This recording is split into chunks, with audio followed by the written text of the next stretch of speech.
Bueno, y tras 2 años de pandemia, los esfuerzos se concentraron en contrarrestar la presencia del virus y también el nivel de afectación. Sin embargo, han surgido otras enfermedades que habían sido un poco controladas, entre ellas la malaria, el dengue, el hantavirus también para la región de Azuero.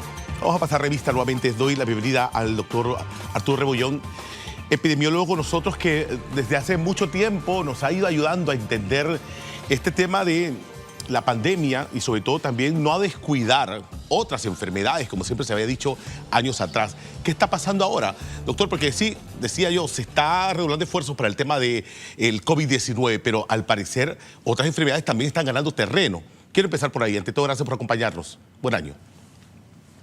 Muy buenos días, Icar, y todos los que nos están viendo. En efecto, Icar, la prioridad en este momento es la estabilización del sistema de salud. Ya nosotros estamos saliendo, ya salimos en su gran mayoría de una pandemia, de un virus que fue explosivo en el mundo y ahora están apareciendo estas enfermedades que, como no fueron prioridad, ahora se están detectando. Ejemplo de eso, una que es altamente importante en el planeta es la malaria, donde nosotros, cuando se empezaron a hacer las búsquedas de estos casos y hacer las pruebas de una manera más masiva, se encontraron que teníamos más del casi el doble de los casos que se habían reportado el año anterior. ¿A qué me refiero con esto? El año pasado, en el año 2021, teníamos aproximadamente unos 2.500 casos y el último reporte epidemiológico mostró que teníamos casi 6.000. El problema de esto es que la malaria, sabemos que es una enfermedad que se transmite por mosquitos. Ajá. Y eso tiene un sentimiento en la población, que mosquito, la rompehuesos, da fiebre, te deja mal en la cama. Malaria no es así. Malaria nosotros tenemos que ser claros, este es uno de los principales, de las principales bacterias que que causan muerte materno-infantil, causa aproximadamente 400.000 muertes al año en estas poblaciones y lo peor del caso es que afecta más a las personas pobres. Sí. Eso es un problema muy serio. Sí, por su condición de vulnerable sobre todo, pero me llamó la atención también enfermedades como malaria incluyendo a niños, doctor Rebollón. Es correcto, es correcto. Aquí en Panamá, por ejemplo, si vemos los niños menores de 5 años representan casi el 15% de todos estos casos que se reportaron. Estamos hablando de que son casi 1.000 casos de niños que tuvieron malaria. El problema en ello es que puede desencadenar secuelas muy graves al respecto del hígado y del vaso, que son órganos esenciales para la vida. Sabemos que estos niños pueden tener complicaciones a largo plazo y el hecho de que ellos tengan malaria es un problema de la sociedad donde viven. Porque nosotros, en nuestro país, nosotros hemos sido grandes expertos del control de vectores y de mosquitos históricamente. Por eso es que se construyó el Canal de Panamá. Pero cuando tú tienes malaria a los niveles que tenemos aquí, implica que la gente no tiene acceso a agua y tiene que guardarla en tanques. Uno. Sí. Segundo, está viviendo en áreas selváticas, que no debería estar metiéndose en estas áreas, y eso lo vemos en los datos. La región de Cunayala, la región de Panamá Este, que son áreas que tienen problemas de estos servicios básicos, vemos que no lo tienen. Y adicionalmente, no tienen el personal para darle el seguimiento a esto. Sí, eso es una combinación peligrosa. Sí, ahí casualmente iba, porque estamos hablando solamente de una, que es malaria. La temporada seca, está el hantavirus en la región de Azuero, está el tema del dengue, claro. Tuvimos dengue, bastante casos de dengue, casualmente en Panamá Este. El tema del chikungunya son mosquitos, pero las capacidades instaladas del ministerio, porque cuando empezó todo el revuelo del COVID, todo el dinero, el recurso, el personal se fue directamente hacia COVID. Pero ya estamos pasando, ya pasamos el tema de la pandemia. ¿Qué pasa entonces con la capacidad instalada para contrarrestar estas otras enfermedades? Claro, mira, ahí nosotros tenemos que ser transparentes. Nosotros hemos visto que las autoridades de salud pidieron dinero en el presupuesto específicamente para reforzar estos programas que habían sido un poco desconectados de las prioridades del sistema y no les dieron el presupuesto. Entonces nosotros vamos a tener un movimiento de casos que no van a ser detectados porque no tenemos la capacidad técnica en algunos sitios, porque cuando digo esto es en algunos sitios, y principalmente donde están estos casos de malaria, que es Cunayala, tenemos el área de Panamá Este, el área de Panamá Norte, que no tenemos suficientes vectores. Es más, cuando yo digo esto de vectores, nosotros, los adultos que tenemos más de 40 años, probablemente sí sabemos que estamos hablando. Son estas personas estos grandes técnicos que iban de casa en casa, Exacto, vestidos de chocolate y tocan la puerta. Yo quiero que la gente hoy en día se ponga a pensar cuántas veces han visto el técnico que ha llegado a su casa a hacer una inspección de rutina, a hacer una inspección en el barrio. Ya no se acuerdan porque sí, no hay suficientes técnicos. a ver, se observaba siempre también, doctor Rebollón, en las barriadas, en las casas, estos picotes, cuando iban fumigando con estas grandes máquinas, el humo blanco entraba incluso en las casas, las familias le abrían las casas. Este control que tiene que ser permanente y que tiene que estar auditado, como usted dice, con un presupuesto, ¿las autoridades actuales están en sintonía con eso, con lo que usted está dando en datos importantes?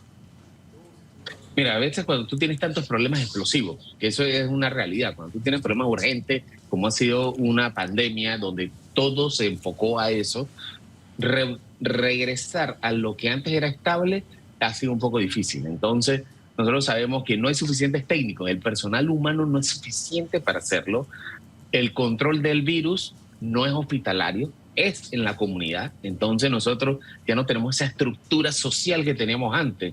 Por ejemplo, los comités comunitarios de salud que estaban cerca de las instituciones de salud, eran como el brazo de la comunidad. Eso Sí. muy pocos lo tienen teórico, en papel, pero muy poco hacen por sus comunidades. Entonces hay que hacer un trabajo de salud comunitaria fuerte para reactivarlo, Sí. organizar las comunidades y que cuiden de eso. Porque el control de estas enfermedades no es en el hospital, es en la comunidad. Sí, porque es en las comunidades, en donde hay que salir directamente, usted lo dice, los técnicos a combatir, a explicar, a orientar, a dictar docencia. Claro. Hablemos también de los planes de cobertura, el tema de la vacuna, el tema del PAI, la función de este programa y sobre todo también los esquemas de vacunación. ¿Habría que cambiarlo, habría que ajustar algo o igual, más recursos, más personal?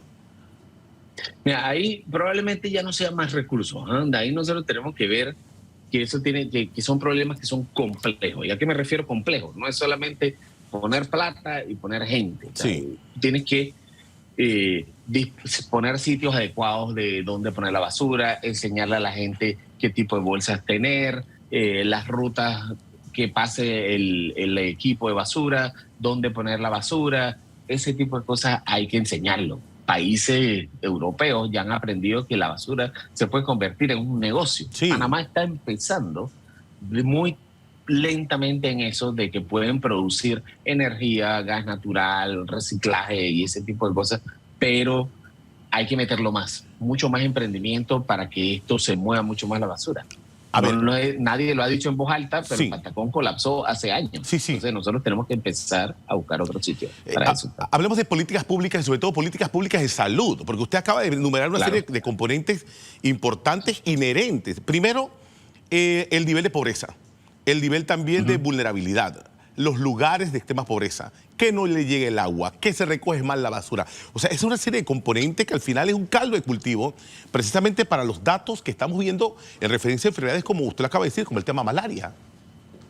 Claro que sí. Mira, el efecto, nosotros estamos viendo ahorita mismo algo que es clave y yo creo que diste un punto que no se habla mucho, que es que la salud depende mucho de las políticas. Tú tienes que tener políticas que sean eficientes, que mejoren el acceso a servicios de salud, a mejores diagnósticos, a mejores tratamientos, porque todo tiene que estar conectado. De nada me sirve que yo tenga políticas muy buenas de diagnóstico si cuando lleguen al tratamiento no hay, ¿no? Y no me quiero meter mucho ahí porque cada día salen nuevos decretos donde hay desabastecimiento crítico de algunos medicamentos. Sí. Entonces, estas políticas tienen que estar pensadas en localización, que donde están los problemas tiene que haber una redistribución específica para ellos y eso requiere inteligencia de datos para hacerlo. Sí. Entonces, inteligencia de datos no es solamente tener expedientes y hacer gráficas, sino que la gente tenga la información disponible en tiempo real para que los que toman decisiones la puedan tomar rápido y no haya ningún proceso burocrático de ejecución, porque eso también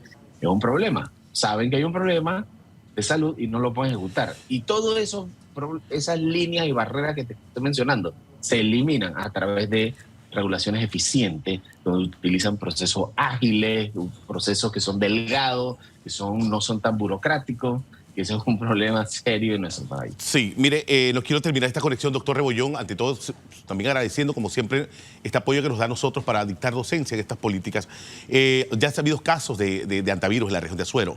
Está pendiente el tema de la movilización para estos meses del tema del carnaval. ¿Cómo lo ve usted desde el punto de vista epidemiológico y también de estas acciones que hay que tomar o estar dos pies o dos pasos, debo decir, por delante de cualquier cosa que suceda?